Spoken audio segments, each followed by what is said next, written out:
Whoa, kind of overexposed there. All right, I'm gonna fix that.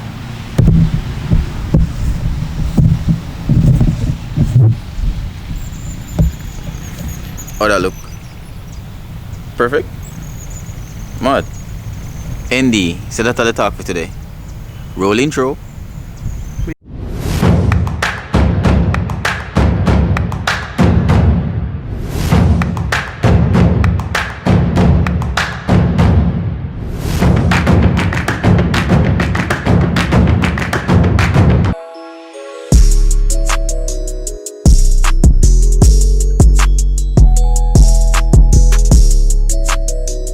ND filters. I use ND filters for most of my vlogs when I'm going on the road or traveling or anything like that. So let's talk about this little device that I have here. It's called an ND filter, a neutral density filter. So in order for me to get that blurry background and getting the clouds and everything else in the background in the same lighting, shooting wide open, this is what I use.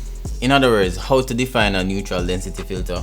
ND filters equally reduce the intensity of light that passes through the lens without affecting colors. They are available in increments of 1 stop. With each stop of the amount of light, it's reduced by half. They are useful in instances where a large aperture such as 1.4 or 1.2 or a slower shutter speed, which is like 0.3 shutter speed, but there's too much available light, that other words, that can't be controlled.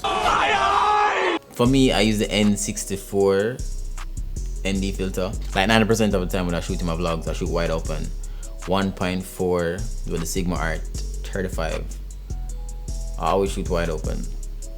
So in order for me to get that blur background and shooting wide open at ISO 800 S-Log3, getting the clouds, getting the blue skies, this is what I use. I always tell people, say, yo, let's get an ND filter if you want your image them to look hot. Like, yeah, let's get one of them here. Them cost a lot though. Them cost a lot. I think I don't remember the exact price for this one, but NDs really cost a lot. Have you guys ever seen those images where you get those silky water look? Or like, okay, here's an image. So this is the look I'm talking about, right? In order for you to obtain that type of image, you need an ND filter, but not necessarily this type of ND filter. You have ND filters that comes in 4x4 or 4.4x6 size, and you have different types of ND filter. You have variable ND filter. This is not a variable ND filter. Variable ND filter have more than one NDs in it, meaning it cuts different amount of light just by turning it. But those cost way more. But getting an ND filter, it's all on your budget. So if you want your videos to look different from the rest, because I hate seeing blown out skies when shooting a video. You can even use these ND filters to take photos, but I don't use them to take photos. I know a couple of other photographers who use ND filters to take photos, but I don't use ND filters to take photos. So if you're planning on purchasing an ND filter, this is how you can see how much light it cuts. So it's normally in ratings. You have 1, 2, 4, 8, 16, 32, and it goes on and on and on. So if you know that you normally shoot in bright sun, either you can get a variable ND filter, or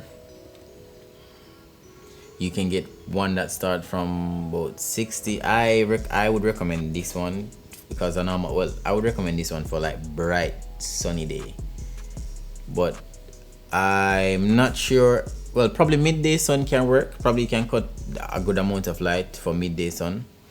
Well, for me, because I shoot at as I said earlier, I shoot at 1.4. So I would recommend this one. But there are other cheap options out there that you can use, such as the Gobi, or I don't remember, Gobi, that's the name, Gobi, Tiffen, and other cheaper brands that you can get. Oh, and another important thing, be careful of purchasing those variable ND filters, well, some ND filters, because the variable ND filter, sometime when you actually try to stop down, you might get an X in the center.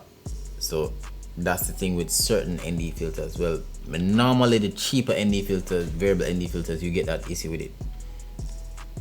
So I guess that's it. I'll see you again. Oh, hold on. Get one of these. But I'll see you again in the next one.